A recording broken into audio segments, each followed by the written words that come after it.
It is time for me to do another unhaul. I have too many books to fill on my shelves, as per, so I had to go through and take out books that I may have enjoyed, but I'm not going to read again. I also have managed to emotionally part from some of the special editions, so there will be some of those. I don't really have any order for this. Let's go with ones that can't be reread first. We'll go with those first. And by that, I essentially mean mystery thrillers, which is primarily, what's his name? James Patterson. But there are at least, well, there is at least one other author in here. Yes, it is mainly James Patterson though. So for 5 of these, it's because I've read them and I'm not going to reread them, and 3 of them I've decided that I'm just not going to read. So let's delve straight in. These were all by Patterson, but they're also written with other people. So Jailhouse Lawyer by Nancy Allen, The House Next Door, which is 3 books in 1 with Susan DiLallo, Max DiLallo and Brendan DuBois, President is Missing with Bill Clinton, and 19th Christmas with Maxine Paetro. There's nothing wrong with any of these. I actually quite like The President is Missing and The House Next Door and Jailhouse Lawyer, to be fair, but I'm just not going to reread them, and I need the space on my shelves. I don't do any rereading at the minute anyway, because I don't have time because I have too many books. However, I need the space on my shelves and I won't reread them. There is then also one book by a different author, and that is Blue Gold by Clive Cussler. I almost DNF'd this one. You can see it in my monthly reading wrap-up. So yeah, I did almost DNF it. I enjoyed it more than I thought I would at the point I would have DNF'd it, but I don't need to read any more. Which then inspired me to take some of these books off of my TBR. The first one being The Devil's Sea by Dirk Cussler, part of Clive Cussler's Carry On series. I'm sure that that one is less sexist than this one was. I discussed that more. It's a whole thing. It was the level of sexism you would expect. Like, the women are all strong but need men to save them and only... So I imagine with this one being a bit more modern it would be less sexist, but also I am not... Yeah, that's very modern actually, 2021. So that problem's probably gone. But also, this whole series, these pneumophiles are all underwater, and I have a phobia of anything that lives in the sea! So I'm done. I also am getting rid of 20th Victim by Maxine Paetro because I don't want to carry on with the series. The first one was fine. The 19th one was fine. I have no desire to read any more. And then there's also a YA book, which is written with Gabrielle Charbonnet, Crazy House. I'm sure this is fine. I'm sure it's a very quick read. I'd probably read it and enjoy it, but I don't need it on my TBR, so it can depart. So there's a little stack. Ta-da! Then we have all of the ones that I enjoyed, but I'm just not keeping them. This is primarily, as I try, this is primarily fantasy, but there are a couple other bits and bobs in there. Let's start with the bits and bobs, I suppose. Let's see. Bits, bob, bits, bobs. Okay, it is actually not primarily fantasy. It is primarily bits and bobs. So first up we have The Unexpected Inheritance of Inspector Chopra, The Perplexing Theft of the Jewel in the Crown, and Inspector Chopra and the $1 Million Motor Car, all by Vaseem Khan. I really loved these. I found them so fun. Part of me is like, oh, why are you getting rid of them? Like, you really enjoyed them. And they're mystery books, so I don't know if I'd reread them. But then also, I have them in this, like, really specific, like, naked hardcover, printed hardcover edition. Obviously, apart from the quick reads one. And I've just never seen the rest in the series to pick up in this edition, and I've never went out of my way to buy them. So whilst I love them, I think that they are going to be let go. Unless you tell me I'm wrong. This is the problem, this is the problem. But yeah, I really enjoyed these. They're really fun. They're written really well. They're a blast to read through, but I think their time on my shelves is done. Which is sad. That's so sad. Then The Shock of the Fall by Nathan Filer. I didn't love this. It's a contemporary that is all about grief and about the death of a sibling. And whilst I could appreciate aspects of it, it wasn't my favourite, and I will never reread this one, so it's going on to a better home. Once I check with the person who gifted it to me that I can do so. And then we have some historical fictions. So first up is Alias Grace by Margaret Atwood. I did not enjoy this book. I was just mainly disappointed by it. There was nothing wrong with it, but for Margaret Atwood, and across over 500 pages, like 550 pages, she didn't manage to make me give a damn. about this woman. Very well written and researched though. So if you like it, other people love it. Other people adore that book. Just not for me. This one, The Bitter Trade by Piers Alexander. This was actually originally self-published and then got picked up, and my dad read it. And so I was like, sure, I'll try it out. Too sexist for me. Not really my sort of vibe. The women are written really poorly. It's a man writing women, and the historical stuff was well researched and interesting.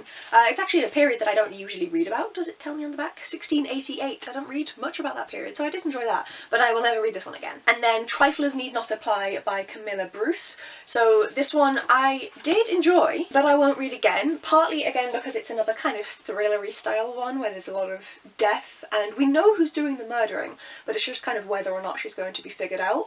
I enjoyed kind of seeing the immigrant status of these women from Norway to the States, and seeing how they kind of tried to trick the system, seeing how the two of them reacted in very different ways to the circumstances. I did enjoy it, but I just won't reread it, so it's going. And then for the science fiction fantasy selection, first of all, we have A Winter's Promise by Christelle DuBois, which is translated from French. Does it tell me who by? Hildegard Selle. I apologise for ruining your name. In this fantasy book, people live on different arcs, and one of them lives on an arc that really values, like, history and ancestry and, like, maintaining things, and she's actually, like, sent off to be married to someone from essentially the Russian arc. It's, like, high fantasy, like, loads of stuff's going on, and part of me enjoyed it, but not enough for me to care to read the next 4 books, which is really disappointing, because I'm pretty sure this one was gifted. It was gifted from Chels, Not a Secret Bookaholic. Thank you so much, Chels. I'm really sorry that I didn't love this one so much. Would you like it? To try it out? Because I don't know if you've got it yet or not, but you've said you haven't read it, and maybe I could convince you to try it. We do have very different book tastes, so maybe. But yeah, I was disappointed by that one. Then one that I did really enjoy and I actually blasted through, but I just won't pick it up again, and that is Nowhere on Earth by Nick Lake. It's about 2 children, a teenage girl and her little brother, and they're running from something and they end up on a plane that crashes, and then people are trying to chase them and shoot them and they are legging it. This is sci-fi, primarily set in Alaska. And I really enjoyed this one. I read it on the plane actually, when I was on holiday, and just absolutely blasted through it, was fully absorbed, but I won't read it again. And so this way it can go to someone else who will then have the joy of reading it too. And this was gifted to me by Renee Reeves, so thank you so much, Renee. So many of these are gifted. This one was from Becca from the Comic Book Sanctum. This is Redemptor by Jordan Ifreko. Again, I loved this, but the first book I've forgotten the name of, Raybearer, I read that digitally and I don't own a copy of it, so it feels mildly redundant to have this on my shelves. I could go out and buy a copy of Redemptor, of Raybearer, but I don't think I'm going to reread the series, and this way someone else can pick up this book in a charity shop. So thank you again very much, Becca. I'm grateful of the chance to read this. This duology is fantastic, this YA duology, highly recommend. Then The Gilda Stories by Joel Gomez. This was unhauled to me from Olivia Savannah, and I am unhauling it for the same reason as her, or a similar reason to her, but I think I enjoyed it a little more, but it's just not going to be a reread. It's a really cool reread. It's a really cool black vampire story. I think it is the first black vampire story. It's got LGBTQ+ representation. I actually enjoyed it. I think it's well done. I just won't read it again. Then June by Frank Herbert. Part of me wants to keep this because of the effort it took to read this, but I didn't really like it. And my partner did, and he doesn't have a copy of June, so this isn't going far, it's just going to his shelves, but it is leaving mine. And then another one that was an unhaul, Rebel of the Sands by Alwyn Hamilton. This was unhauled to me by Olivia again, and I read and really enjoyed the trilogy, but I only have this and I don't see myself buying the other 2 because I don't read as much YA anymore, so this is going to go to the charity shop so that somebody else can pick this up and love it, hopefully as much as I did when I first read it. Now to charge my battery before I go through the last stack. Is it the last stack? It is! Battery charged, lunch eaten. Now for the special edition books that I'm getting rid of. So these ones, I feel like I enjoyed all of them at different levels, some of them more than others, but I don't think I'm going to reread them. I wouldn't buy these again. Not in these special editions. There's one that like maybe I would, but it's also the least special really of the special editions. It's like, oh, okay. Would potentially keep these if they were regular editions, but I wouldn't keep these special ones. I don't need them, and I may as well try and sell them on Vinted or whatever I try and sell it on, and see if anybody would like them and get a little bit of the money back and get some space on my very, very full shelves. So let's dive in. The first up is The Witch and the Tsar by Olieska Salknova-Gilmore. This is a Baba Yaga book. I did enjoy this one, but I did feel like there could have been just a little bit more to the book, unfortunately. This one is Departing. I'm just showing you all of the specialness. There you go. Number 570. I may as well show you the specialness of each book, because that's pretty much the only reason I've kept them for so long. Next up is Shield Maiden by Sharon Emmerich. I did actually really like this one. This is one of the ones that I would have kept if it had been more special, but it is not. That is the edge. That is it. This one is like Beowulfy Vikingy Anglo-Saxony, which I enjoyed. And this is number 363. Then Wild and Wicked Things by Francesca May, which is like 1920s magic lesbians. That was boring. I forgot there was nothing under there. No sprayed edges, no end papers either. Number 1731. The gold is pretty, but that's it, just gold sprayed edges. Again, I liked this one, but I just won't ever reread it. I enjoyed it, I'm grateful I got the chance to read it, but I don't think I would have bought it myself.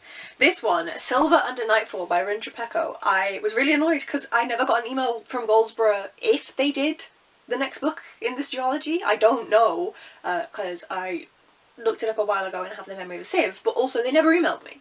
So if they did, they just didn't tell me, which is annoying. And so I can't get an edition that matches, so I'm probably just gonna... Oh, there's another plain one. Probably just gonna read the second one at the library or something. I do quite like that. It's fine, actually. Damn it. No edge, and this is number 1309. This one is vampires and polyamory. And I enjoyed it. It was fun. It's a good book, but... Then The Book of Eve by Meg Clothier. This one has... Does that one have a sprayed edge? Nope, it's just red. So this one has the flowers and the birds, which I do really like. And this one is very feminist, which obviously is usually something I deeply enjoy. Another dull one under the dust jacket, but it has this beautiful... I did enjoy this one, number 1203. I enjoyed this one. We're following the convent librarian, and then women get ideas and start thinking. Atrocious, really. And it goes from there. And then last is House of Marion by J.L. This one I wanted more from. It's like magic, and there's a school, and there's outcasts, and there's bad magic, and this could have been a lot more. The edges, gorgeous all the way around. Oh, look at that. But on top of that as well, I read this, and then Goldsborough was like, oh yeah, we're not doing a special edition for the sequel. Why? I know it's not Goldsborough, I know it's the pub, I know. But why? Why? This is also really pretty, like, with this gorgeous kind of like mirror style, and the printing on the back as well, and the nice end pages. Like, it's a really pretty edition, but I wasn't that keen on the book. Unfortunately, I wanted to be, partly because it's so pretty, but I just wasn't. This is number 696. Problem with trying to stack these Goldsborough books, these are all Goldsborough, and they've all got this protective plastic, which means that they just, this is dangerous, they just slide when you try and stack them. And those are the books that I am unhauling. I will put the number here because I am not counting it right now. Let me know if you've read any of these, if you disagree with my choice to unhaul them, or if you agree and don't think that you would reread them yourself. Thank you so much for watching, folks. If you'd like to see what books I do read and keep, then please hit the subscribe button, hit the like if you enjoyed the video, and I will see you in the next one. Bye!